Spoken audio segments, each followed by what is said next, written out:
Welcome to Table Flippers Podcast, an outreach of Greater Works Christian Church here in Lancaster, California. I am your host, Robert Enos.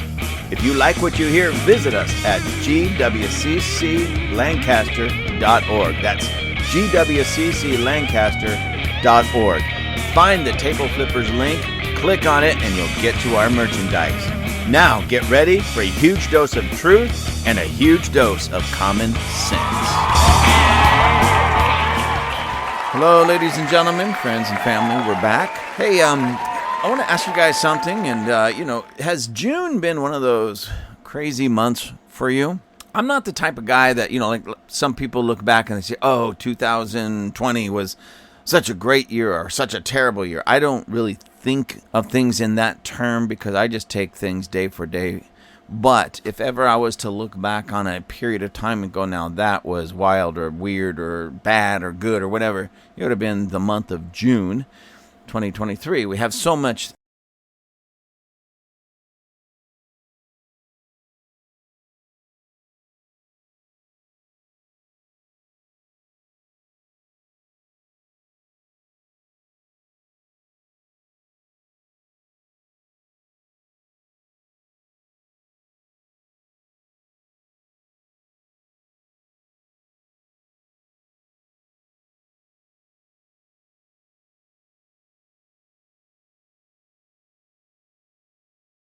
going on in this month. We had, of course, June is the so-called Pride Month, and we were just have,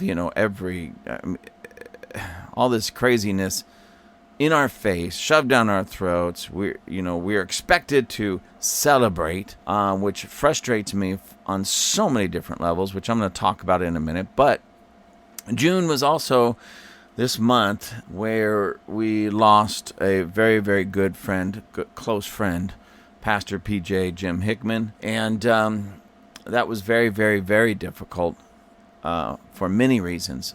We had the actual memorial service yesterday, Monday. My days are getting jumbled up.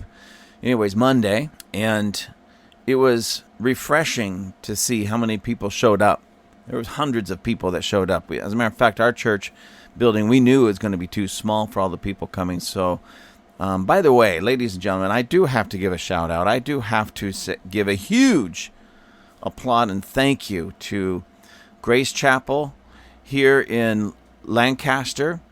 Pastor Chris Johnson, they allowed us to use that building. And now listen, if you guys are going to have a big old party or everything, don't go run down there and demand that he give you what he gave us. This was for a funeral and somebody that made an impact on this region. And Grace Chapel, they opened up their doors, but they didn't just open up their doors and say you can use the building. They had staff there that took care of the sound system, and did it wonderfully. The place was clean and it was set up. They set up their fellowship hall. They had the food in there, all the chairs and the tables set up with linens on them. It was spectacular. They went above and beyond to help us in our time of pain and grieving. So Pastor Chris Johnson is the senior pastor there, but Pastor Dwayne, and unfortunately I feel terrible, I didn't get his last name, and I was introduced by name to the staff, but my brain was going 100 different directions, so please forgive me for not remembering your names, but I just so appreciate Pastor Chris for making that happen.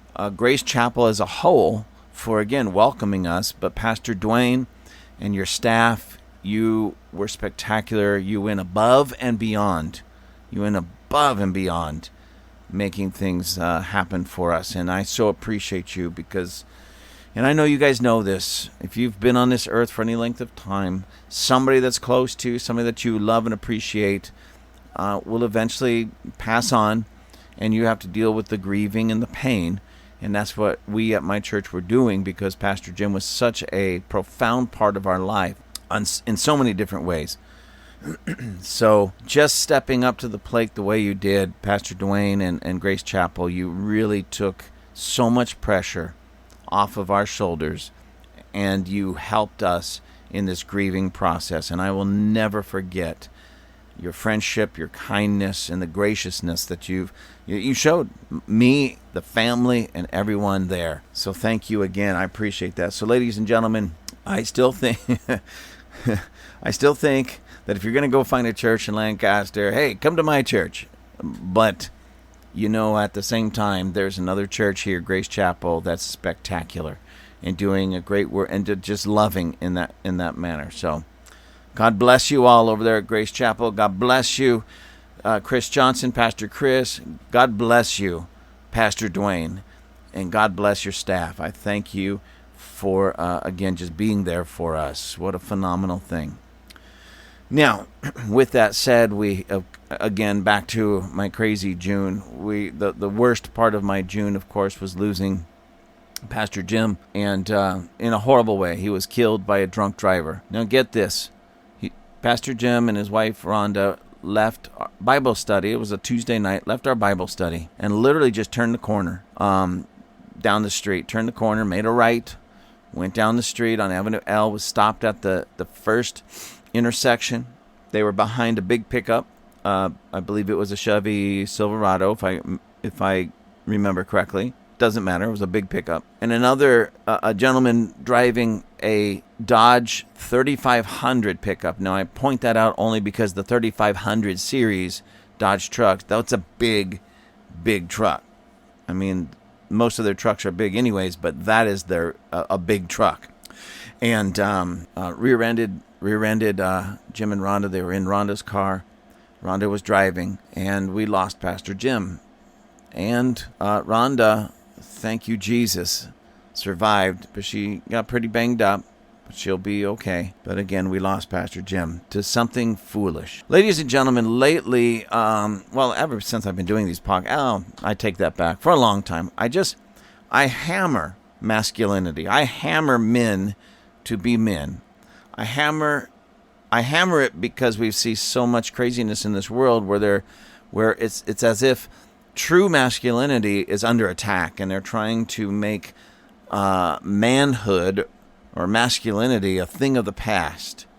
And so when this all happened and I was able to clear my head and think about it clearly, I begin to realize that unfortunately this is one of the strangest things in the world of being a man, is that for some reason a lot of males, and I'll say it that way, have this idea that if they drink liquor, drink alcohol, that somehow makes them more masculine. And it's become somewhat iconic in some ways. A real man has to have a beer in his hand, or a real man drinks whiskey, or a real man can hold his liquor, a real man. And I'll be honest with you, I have a completely different take on it. That's what children do. That's what immature little brats and little boys do. They think that a chemical such as alcohol, when consumed, somehow adds to their masculinity. But honestly, I'm going to be honest with you, ladies and gentlemen, it does the exact opposite. You see, because a real man, remember, number one, a real man is a protector. A real man protects those around him. So if we're going to go with this strange, weird idea that real men drink liquor, well, then how is it that the liquor that this young man drank was the very reason we lost Pastor Jim? And Rhonda's banged up, their car destroyed, the family in the truck in front of Jim and Rhonda. I haven't had any news from them, but nonetheless, at least if I pray to God that there's nothing serious at all, but they're at least going to be sore because it sent their truck flying. How is that in any way tied to true masculinity? How is that tied to true masculinity? Now, in some people's minds, when he's over at wherever he was out drinking, this dude, all right, oh yeah, he's a real man because look at him, he's at the bar plugging them away. Oh, a real man. No, that's a coward. That's a sissy. That's an immature little bratty. Ladies and gentlemen, I'm going to do my best to watch what I say because, again, true masculinity protects, and it protects especially women and children, even from hearing words that they should not hear. So I'm going to choose my words, do my best at least to choose my words wisely. Anyway, so this little boy, this little child of a man, what immature little punk, liquors himself up to the point that he rams his 3500 Dodge truck into the back of my friend's Subaru. And one of the sheriff deputies says he was doing close to 100 miles an hour. Never hit the brakes. Ladies and gentlemen, that's not masculinity.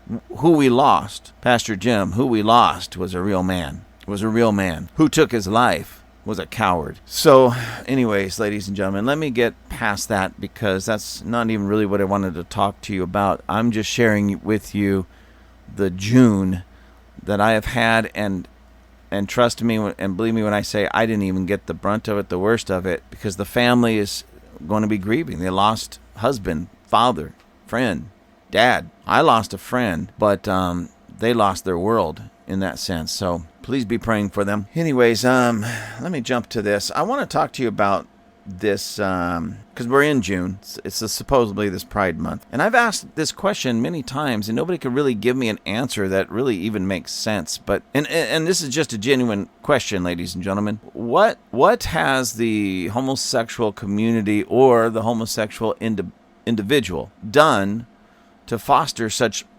pride? See, because pride, at least that kind of real world, healthy kind of pride, usually comes after you've done something extraordinary. When our military men came back from World War II after winning World War II and stopping the Nazis, they had the right, if you will, to have that sense of pride. We saved the world from Nazis and Nazism, from Hitler and such. When those our military men came back from Iraq, Saudi Arabia, Middle East, during those conflicts and such, they had the right again to feel proud that they put a stop to tyrants and tyranny, as it's not just there in the Middle East, but trying to spread all over the globe. And we could use that over and over again. You know, the athlete that broke some record or won the Olympic gold, they have that they're allowed to have a sense of pride for their great accomplishment, all the hard work that they've put into it, because all of that is based upon not just a single event. Somebody just didn't wake up in the morning and go, hey, I'm going to go join the Olympics and run track and see if I can win. No, it was years and years and years and years in the making. Lots of hard work, many days of getting up before the sun's up, not getting into bed until late at night because they've just been training all day long and working all day long towards that goal. And then it pays off. They're standing up there with the bronze, silver, or gold medal around their neck. And they have a sense of pride that all this hard work paid off. And look, I have this gold medal, or I have this silver medal, bronze medal. And so there's a sense of pride. So what did the homosexual community actually achieve? Or what did that individual homosexual person achieve to foster or to create 30 days of pride that you and I, ladies and gentlemen, are expected to celebrate with them, and yet I can't figure out or get an answer as to what I'm celebrating. It's funny to me. It's really strange. One person says, well, the reason that we're celebrating their pride and they should be proud is because they had the courage to stand up and be their authentic self. And I stopped and thought about it. I said, be their authentic self. I said, no, they've rejected their authentic self. Because when a man, or I'm sorry, let me put it this way. When a male puts on a dress and says, I'm a female, he's rejected his authentic self because his authentic self is being a man. Where's the pride? Again, what did you achieve? Where's the pride? I don't understand it. I really don't understand it. And it doesn't make sense to me. It's silly. And to me, what it is, all it's about, this whole push and everything, what's behind it is division. And anyways, I want to just share something with you. I want to read something to you. This is from Newsweek, Newsweek Online. Actually, what is this? Microsoft Network that is posted a Newsweek article. That's interesting. I didn't even realize that. Anyways, I'll post the link so you can come and read this if you want to yourself. But the title is Video of Drag Marchers Chanting, We're Coming from for Your Children, goes viral. This story is by Kalenda Rama, and it says Sunday. There's no date on it, so I'm assuming it was just this past Sunday. But this article says, a video showing people chanting, "We're coming for your children," has gone viral, sparking outrage on social media. New York City kicked off the last weekend of Pride Month with its annual drag march on Friday. Hundreds of drag performers marched through Manhattan's East Village in elaborate costumes on their way to the iconic Stonewall Inn. Video showing some of the marchers participants chanting, "We're here, we're queer, we're coming for your children," was shared on Twitter by Timcast News, launched by conservative podcaster Tim Pool. Others can be heard saying, "We're here, we're queer, we're not going shopping." Now, I want to stop right there for just a minute. I listened to the video, and I wish there was a way that I could put at least the audio on here. I'm just not sure how to do it. I know there's a way, of course. I'm not sure how to do it, but please click on the link in the description area for this episode and check it out yourself, or you can just Google it. You know, the way I found this article and the way I found it, because I had seen this on social media, but I wanted it from a news article so I can just pick it up on a news article. I just literally typed in, and I think it was on Bing search. You could probably do it in Google. I just literally typed in those words. "We're here, we're queer, we're coming for your children." And it took me to a whole bunch of different articles that you can read up on it and hear the video, or hear the audio of it, I should say. And what was clear to me was you can clearly hear the group saying, "We're here, we're queer, we're coming for your children. We're here, we're queer." And they kept saying it. It was like a chant over and over. And then at some point they shifted it to, we're here, we're queer, and we're not going shopping. And I have no idea what that means. We're not going shopping. Maybe that is unique to that area of the world, that city, that part of town, to those people, those marchers. I don't know, but it didn't make sense to me. And so this is just my assumption. I'm not trying to make anything up here. This is just my assumption. What I think happened was, as they're chanting, "We're here, we're queer, we're coming for your children," I think somebody realized, wait a minute, we can't say that. We're being recorded. And somebody just picked up on something and changed it and tried to pull it away, because that's the feel that I got when I was listening to it, you know. And so anyways, it's neither here nor there. It's just a little short clip, and they have some clips and pictures here of it.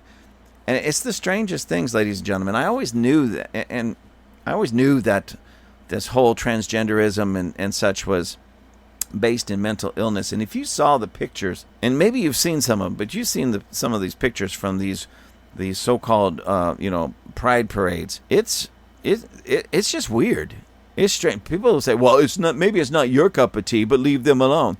It's not just that it's something that I wouldn't do. Okay, let me give you an example. Recently, I met this gentleman, and just to paint this picture, you know, this is neither here nor there, other than just so you get the proper perspective and the proper picture. This gentleman, he was, I just have to tell you the way it is. He was younger than me. He was very handsome. He had a good build, and but he had dreadlocks and kind of wore a type of hat that was not quite cowboy hat, but not quite fedora kind of hat. But anyways, you know, and when I looked at him, my first assumption and everything is, we have nothing in common. All right, nothing in common at all. I'm not one that really likes dreadlocks that much at all. You know, that's just me. That's my personal thing. If he wants to have his dreadlocks, that's fine. It's strange to me, but I don't write him off as.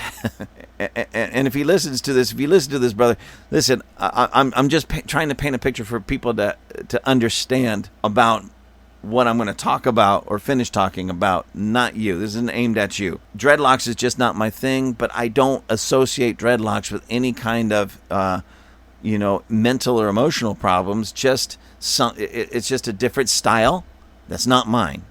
Okay, but when I see what's going on in some of these drag parades, it's not just that somebody has a different style. This literally is serious mental illness on display. And again, it's not just about whether or not I would personally do it or not. That's irrelevant.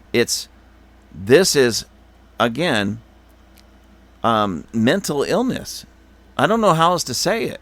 It's on display in the worst kinds of ways. Anyways, and you have these people with these mental illnesses, and it's just clear and apparent by how they live, how they act, how they dress, all of that. And you have them marching through the streets saying, we're here, we're queer, and we're coming for your kids. That's disturbing now to me.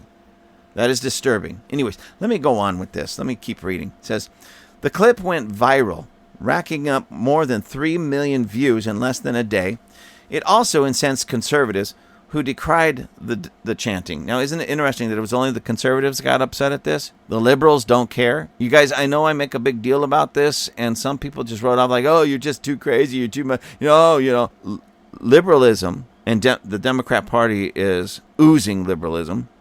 Liberalism is sick, and it's wicked. It's twisted. And I find it interesting that even here in this article, it was only the conservatives that got upset at this. Only conservatives then are out protecting their own children from perversion and wickedness.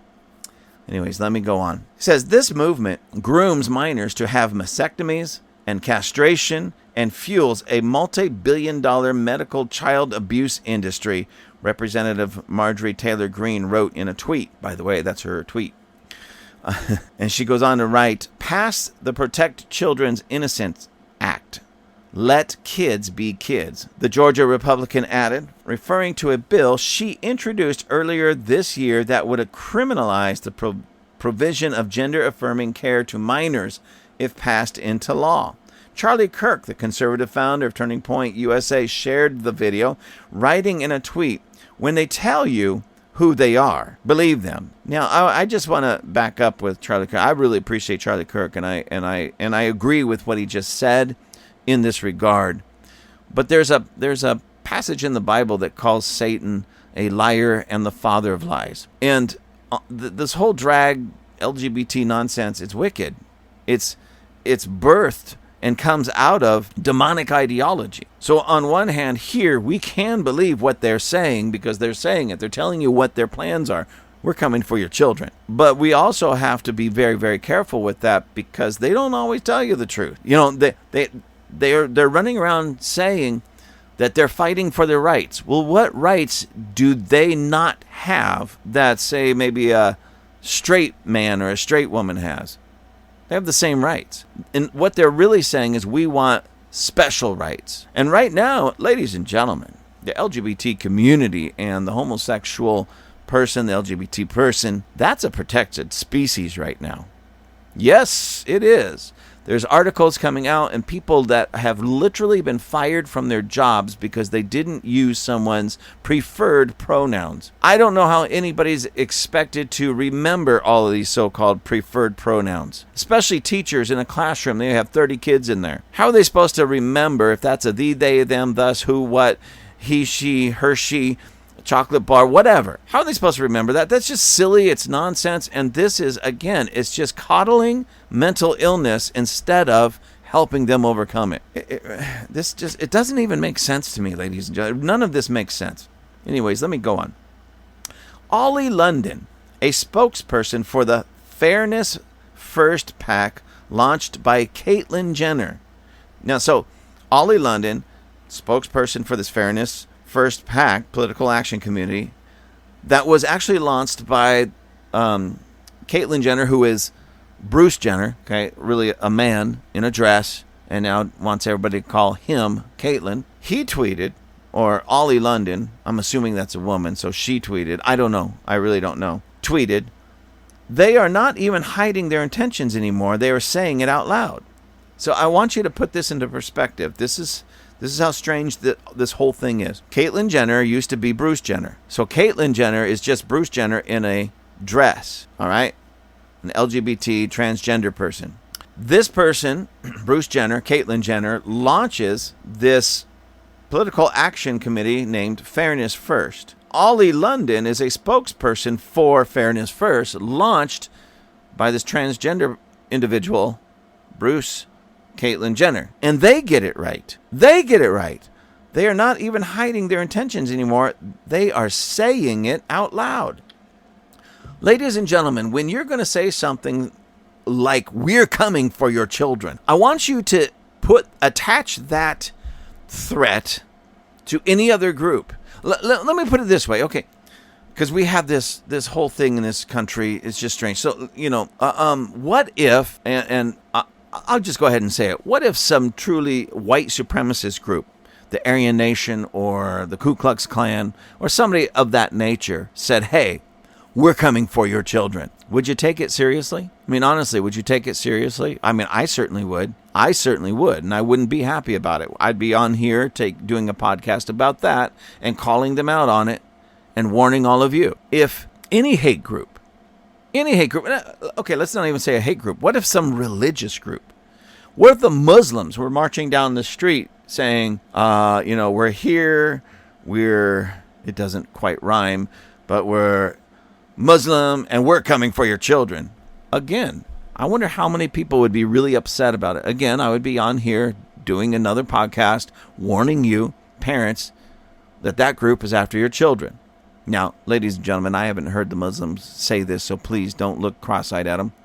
What if a Christian group was saying that, or a Catholic group? What if some other, not that any of the groups that what if some hate group, because that's what the LGBT community really is. It's a hate group. It really is a hate group. What if some other hate group, again, maybe some white supremacist or any supremacist, was out there chanting, we're coming for your children? I don't think any of you would like it. I certainly wouldn't. I would be doing podcasts on it. I'd be warning everybody.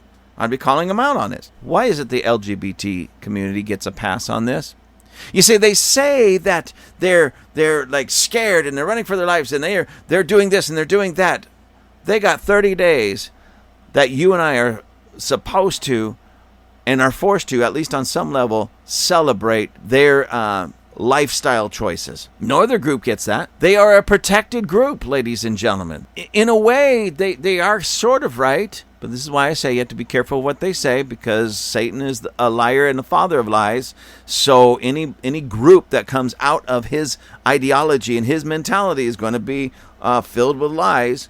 They say they don't have the rights that you and I have. And in a strange way, they have thrown in some truth mixed with a huge lie, because what they actually have are more rights than you and I. They have the right to march down the street of a major city here in the United States of America chanting, we're coming for your children, and they get a free pass on it.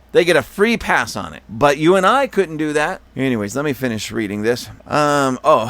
Here's what this is. However, others said the chant was mocking conservatives. They are mocking and this is the way it's written, so you get this. They are mocking the F with several asterisks after it, weirdos. So forgive me, I'm not going to say the word, but just to make a point, they are mocking the effing weirdos who think they are coming for their children.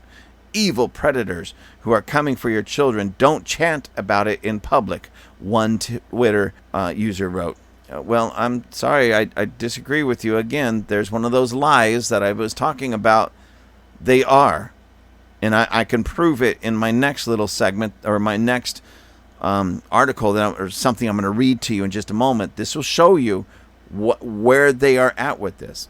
Anyways, let me go on. New York City's annual Pride March will take place on Sunday, commemorating the 1969 Stonewall uprising, when a police raid on a gay bar in the city triggered days of protest. Many of this year's parades served as call to actions to unite against the hundreds of anti-LGBTQ plus bills that have been introduced in state legislatures this year. Anyways, that again is a lie. There are no bills against the LGBT community. There are bills against anybody sexualizing children, such as these drag shows. That's a bill to protect children, not a bill squashing what they claim they want. But in reality, they're coming for our children. They say it, they're doing it. And then they get a little huff when we say, no more drag shows for children in this town. Oh, you're just trying to, hurt us. You're hurting us. We need our rights. I don't want straight people doing that for children. You know what? Anyways, let me just stop right there. Ladies and gentlemen, I'm going to keep my composure. We are under threat. Prides are under threat. Pride event organizers in New York, San Francisco, and San Diego said in a statement they were joined by about 50 other pride organizations nationwide. They're under threat. Threat of what? It's such a small minority and a small group of people. If they were truly under threat and there was people out there to destroy them, all of them would be gone in a weekend. It's not that difficult. They're not under threat, except what's under threat, thank God, is their perversion towards our children. Because people are finally standing up and saying, no, enough's enough. You want to go dance around, pole dance, a man in a dress in a bar or in a club, that's on you. You try to do it around my children, we're going to have some words. The diverse dangers we are facing as an LGBT community and pride organizers, while differing in nature and intensity, share a common trait. They seek to undermine our love. No, nobody's trying to undermine love, but lust and perversion, yes. Seek to undermine our love, our identity, our freedom, our safety in our lives. It's time we reaffirm the importance of pride in our current socio-political climate and call all our allies to action. Again, ladies and gentlemen, I am so amazed, actually, at how this group that's so in your face, not hiding who they are, what and what they're doing, and who they're after, our children. And there's still some, as they even call them, allies, who maybe don't put on the dresses and don't do what they do, but they're perfectly okay with it. Pedophiles, perverts, that's what this group is filled with. And they're after our children.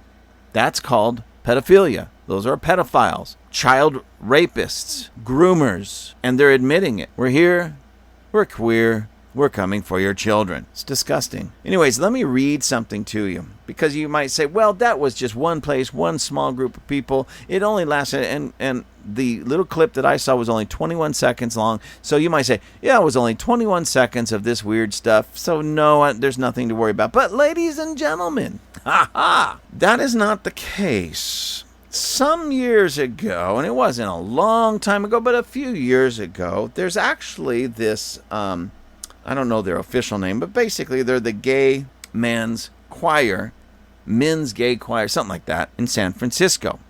And they have several of these choirs throughout the country and in different cities and stuff where they get together and they sing songs. Well, this choir sang a song from San Francisco, sang this song, and I'm going to read to you the lyrics. And again, I found the video and some audio of them actually singing this song. I couldn't stomach it, so I turned it off. I just found the lyrics. The lyrics are bad enough, but at least I don't have to hear them singing it. But let me read some of this to you. Here's the lyrics. It says this. Now imagine a bunch of guys in like a choir setting, singing this. You think we're sinful. You fight against our rights. You say we all lead a life you can't respect, but you're just frightened. You think that we'll corrupt your kids if our agenda goes unchecked. Funny, just this once, you're correct. Did you catch that? You think that we'll corrupt your kids if our agenda goes unchecked. Funny, just this once, you're correct. So they're admitting in this first, what do they call this? Chorus? Verse? Whatever. First portion of this song, that they're after our kids. And they're looking to corrupt our kids. And you could say, well, yeah, that's... No, well, maybe. You think? Yeah, let me go on. That's just the first portion. It says, we'll convert your children. Happens bit by bit, quietly and subtly, and you will barely notice it. You can keep them from disco, warn about San Francisco. Make them wear pleated pants, we don't care. We'll convert your children. We'll make them tolerant and fair. Are you getting this? They're after our children, ladies and gentlemen. Now let me read the third and final portion of this. Just like you worried, they'll change their group of friends. You won't approve of where they go at night. And then in parentheses it says, to protests. Oh, and you'll be disgusted. So gross. When they start finding things online that you've kept far from their sight. It says, like information. Guess what? You'll still be right. Oh, you know what? I was wrong. That was not the final section. I'm sorry. There was an ad right in the middle of the page. Let me keep going. We'll convert your children, reaching one and all. There's really no escaping it, because even grandma likes RuPaul. And the world's getting kinder. Gen Z's gayer than Grindr. Learn to love, learn to vogue, face your fate. Will convert your children. Somebody's got to teach them not to hate. So what I'm catching from... let me finish it. Let me finish this. We're coming for them. We're coming for your children. We're coming for them. We're coming for them. We're coming for your children. For your children. Your children will care about fairness and justice for others. Your children will work to convert all their sisters and brothers. Then soon, we're almost certain your kids will start converting you. The gay agenda is coming home. The gay agenda is here. But you don't have to worry, because there's nothing wrong with standing by our side. Get on board in a hurry, because the world always needs a bit more pride. But you don't have to worry, because there's nothing wrong with standing by our side. The gay agenda. Get on board in a hurry, because the world always needs a bit more pride. The gay agenda. Come on, try a little pride. We'll convert your children. Then we'll turn to you. Giving up the fear inside is freeing like you never knew. Go and see San Francisco. Go and turn up that disco. You'll forget you were ever upset. We'll convert your children and make an ally out of you yet. We'll make an ally out of you yet. We'll make an ally out of you yet. So again, they make no qualms about it. They're coming for our children. They are certainly coming for our children. They are admitting that they are groomers, and that is their goal, is to groom our children to accept their lifestyle as normal. And what I was reading in there as well is not just to, as they would say in some areas, we just don't want them to hate. Listen, ladies and gentlemen, I know a whole bunch of straight people. Okay, whole bunch. Yeah, I better, right? I know a whole bunch of straight people, and not one of the people that I know hates the homosexuals or hates the LGBT community. We might hate some of what they do. And that's where I completely, and it's based in lies, but that's where I completely disagree with these lies that the LGBT community is pushing on us. Just because somebody doesn't agree with what you do doesn't automatically mean they hate you. And just because somebody doesn't agree with what you do doesn't mean they're taking away your right. The same right that, say, I might enjoy. And here's some of the rights that I enjoy that I know everybody in the homosexual community has. Listen, I have the right to go out and get a job and create the world that I want. Go out and get a job and create the world that you want. And what does that mean? If I want to buy a house in the suburbs, well, I go get a job and I buy a house in the suburbs. If I want to go rent an apartment, I go rent an apartment. If I want to go get me into a condo or a townhouse, that's what I do.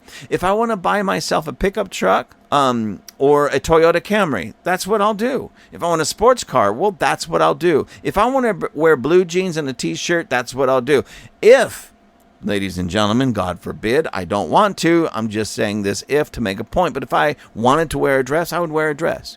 But where nobody has a right, I don't have this right, you don't have this right, and nobody anywhere, even in the LGBT community, should have the right to go after somebody else's children, or have the right to go harm a child. And that's what this stuff does.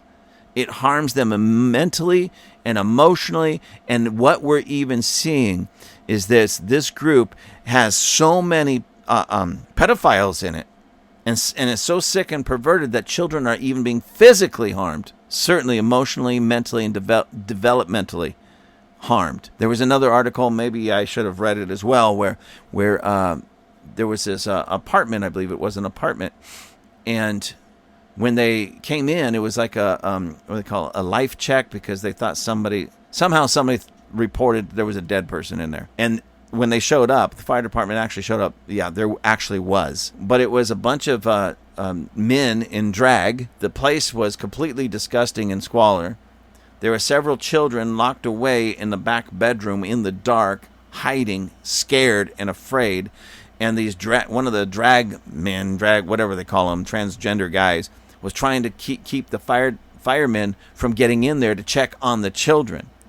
And there was somebody who had died that was in that same apartment. Now, maybe this is not actually the norm, but these types of things are coming out more and more and more. That's part of that community. The person that went in there and shot up that Christian school, killing 6 people, 3 of them children, in Tennessee, that was a transgender, a woman who thought she was a man, mental illness. I believe it was Colorado, but the gentleman that marched into a gay bar, an LGBT club, and shot up a whole bunch of people was also LGBT himself, mental illness. So when you have people that are doing this to our children and they're murdering people, all in the name of this LGBT ideology, and then they start singing songs that are well produced, rehearsed, and sung with such professionalism,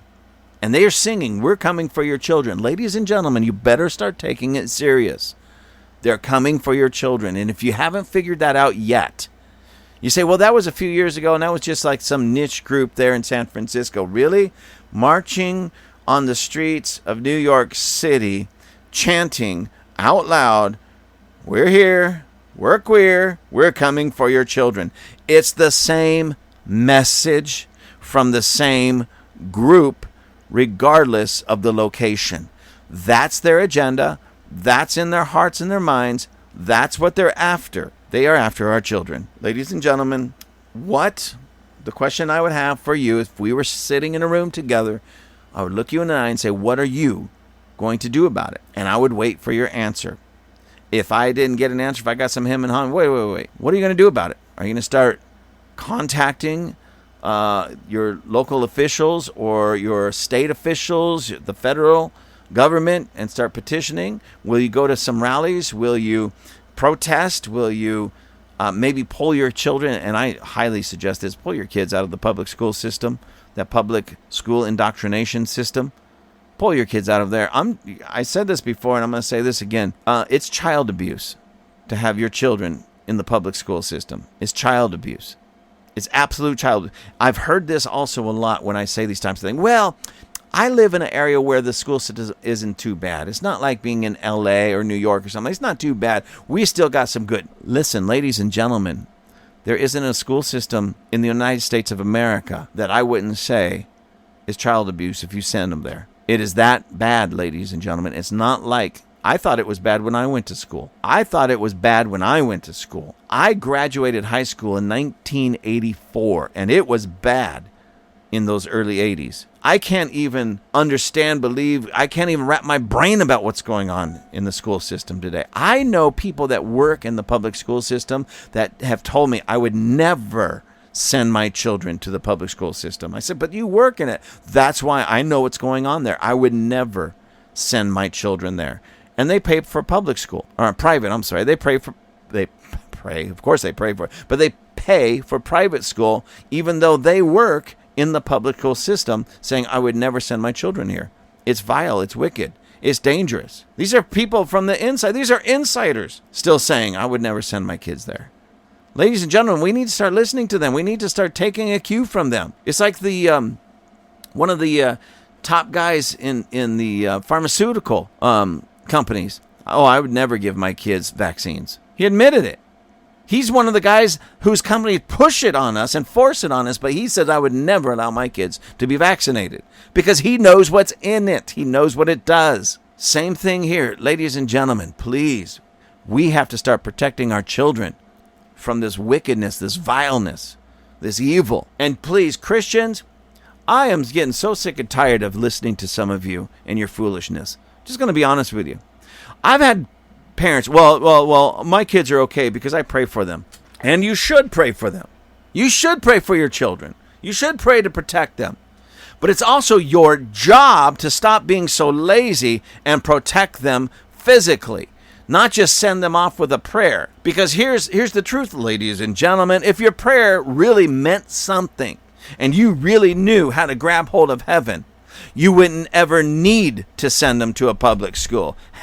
Maybe your prayers, if they really were as powerful as you would like to think, that you can just pray a prayer over your child and somehow he's insulated from all this wickedness around him when you send him purposely into this garbage hole. If your prayers were really effective, why don't you pray for the school and stop the wickedness altogether? Oh, you've tried that. Oh, it didn't work. So maybe your prayers aren't what you think they are. Why would you think your prayers are strong enough to protect your children but not change your school? Come on, ladies and gentlemen. It's your primary job to protect your children. Well, then what would I do? Homeschool them. Send them to private school. I wouldn't know the first thing about homeschooling. You know, there was a time in your life that you didn't know the first thing about walking. But you got off all your hands and knees when you were crawling around and you took some steps and you made it happen, didn't you? You did that as a little baby.